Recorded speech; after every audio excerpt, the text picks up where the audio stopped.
Now, my dear students, today we will learn about computer software. It is the syllabus for your class 7. In this syllabus, we will study about the computer hardware and its software. Software is the application loaded in mobile or computer. Dear students, one thing I want to tell you, today we listen every day for our apps. What is the apps? What is the full form of the apps? Shortcut में apps बोल दिया ना हमने. Apps होता क्या है? What is the apps? Apps means application. Apps means applications. Applications means what? Software. Okay. In general terms, software is the set of instruction. Software is the set of meaningful instructions.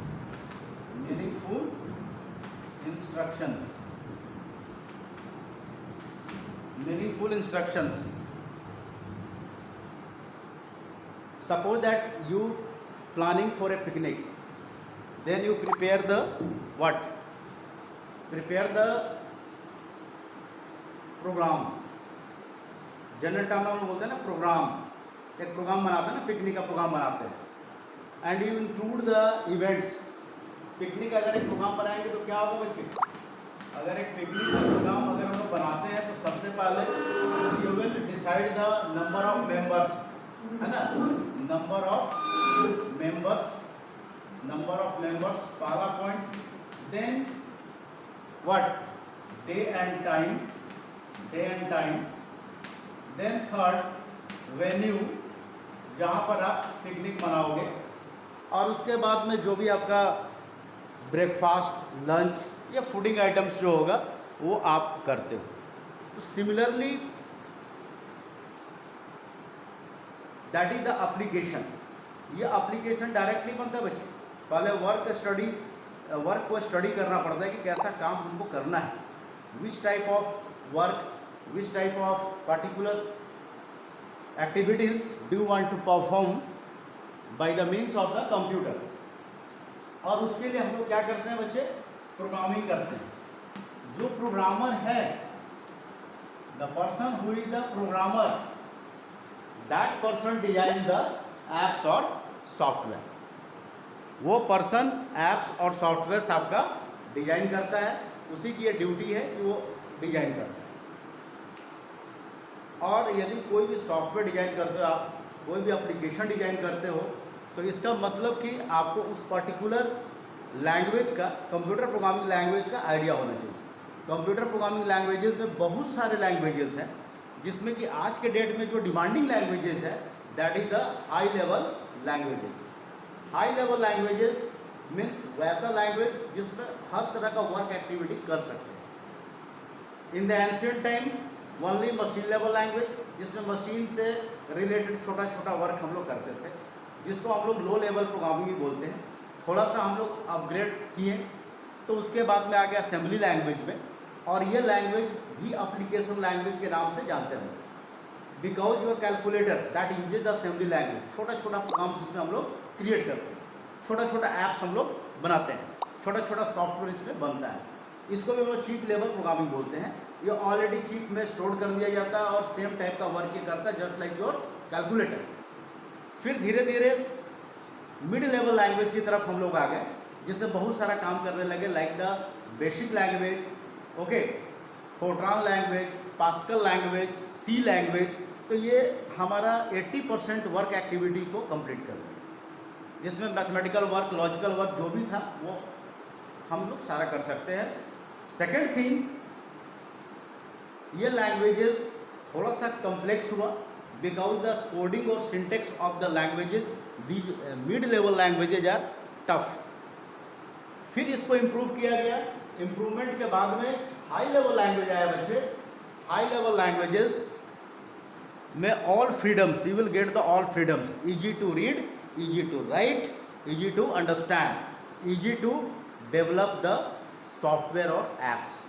तो आज के date में जो भी आप देखते हो, C++ हो, जावा हो, है ना, विजुअल बेसिक हो, C# हो, .NET प्रोग्रामिंग हो, पाइथन हो, है ना, you can choose any languages which provide the complete facilities to achieve any work. आप देखते हो ना कि मोबाइल में बहुत सारा ऐप्स आता है, गूगल स्टोर में जाते हो ना, जो भी डालते हो ऐप्स आ जाता है। वो है क्या? You can create the simple small size app, small memory sized app, है ना, फॉर द मोबाइल। ये बहुत सिंपल वर्क है, ज़्यादा कोडिंग लिखने का जरूरत नहीं है, बस उसको जानना है कि कैसे करते हैं इसको। And there are the free sites where you can learn also. तो बच्चे ये चीज़ समझ में आ गया कि software that is the set of instructions, meaningful instructions to achieve the work. किसी ने MS ऑफिस बना दिया, आपको दे दिया काम करने के लिए। जिसने डेवलप किया MS office, that is the what, that is the programmer, that is the software engineer. उसको स्किल्ड मालूम है, उसको डेवलपमेंट का स्किल मालूम है, उसने लैंग्वेजेस पढ़ा है और वो कर सकता है। आप भी एक सॉफ्टवेयर इंजीनियर हो, ऐसा बात नहीं है। You write the small programs either in any languages, HTML हो, जावा हो, पाइथन हो, C++ हो, तो आप भी एक प्रोग्रामर हो। प्रोग्राम डिजाइन करने वाला, प्रोग्राम को जनरेट करने वाला, कोडिंग करने वाला, ये सभी लोग जो है ये प्रोग्रामर है। अब आप कितना कैपेबल हो। मान लो किसी ने बोला कि राइट ए प्रोग्राम, मेरे को एक प्रोग्राम बना के दो कि सिंपल टेस्ट निकालना, आपने फट से प्रोग्राम बना करके दे दिया। किसी ने बोला कि write a program to generate the table of any number, वो भी करके दे दिया। अब आपका डिमांड बढ़ रहा है ना, लोग का डिमांड भी बढ़ेगा, वो आपको खोजेंगे और आपको नया नया टास्क देंगे। बोलेंगे कि एक ऐसा प्रोग्राम बना के दो ना कि जो मेरा बिग बाज़ार का जितना सारा ट्रांजैक्शन है वो हैंडल करे, मेरा किसी शॉप का ट्रांजैक्शन है वो हैंडल करे, मेरा बैंकिंग ट्रांजैक्शन हैंडल करे, रेलवे का ट्रांजैक्शन हैंडल करे। Now you have to write the more coding and coding, जिसमें 10 फाइल, 25 फाइल, 100 फाइल भी हो सकता है। तो your task is going to arise and you have to do the real time work, कि सारा ट्रांजैक्शन उसका मेंटेन हो। Now you are the software engineer. तो उसके लिए बच्चे, मान लो कि I am the computer language teacher, तो बच्चों को पढ़ा रहा हो ना, तो उसमें तो मास्टरिंग होना चाहिए ना। You I have to be master in the particular language. मान लो इंग्लिश टीचर ने तुमको इंग्लिश पढ़ाना शुरू किया and he should be completely perfect in particular grammar, translation, comprehension, तभी तो वो पढ़ा पाएगा ना।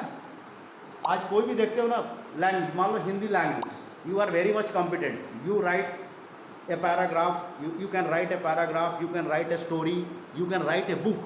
Similarly, if you are very much competent in the English language, then you can write a poem, poetry, a story, journals, magazines, novels, as well. तो ये competency होना चाहिए बच्चे, मेरा मैच्योरिटी होना चाहिए, उस सब्जेक्ट में पकड़ होना चाहिए, क्या है नहीं है। ठीक है, जैसे आप स्टैंडर्ड 1 में हो तो थोड़ा कम जानते हो, स्टैंडर्ड 2 में जाते हो तो थोड़ा और वर्ड सीखते हो, जब 10 में जाते हो तो पैसेज, पैराग्राफ, ये सारा सीखते हो, 11-12 में जाओगे तो और कुछ सीखोगे ज़्यादा। When you will do the honours in the particular subject, then you will be matured, complete matured of the particular language and you can do any work inside the particular language. It is the optimization of the languages. Similarly, in the case of the computer software, okay, computer software, if you have matured knowledge, standard knowledge, a smart knowledge in the particular language, then you can do the programming and you can develop the software. Okay.